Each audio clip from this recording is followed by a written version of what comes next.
It's when they look see-through.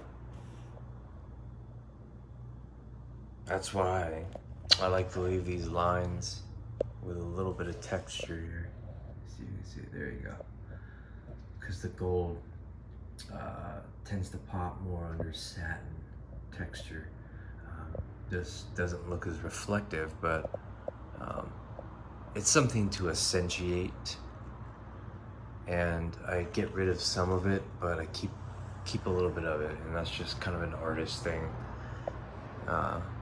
Accentuate the lines because it does really get smoothed out and really reflective. So it's good contrast, and it gives balance and aesthetic. So good stuff.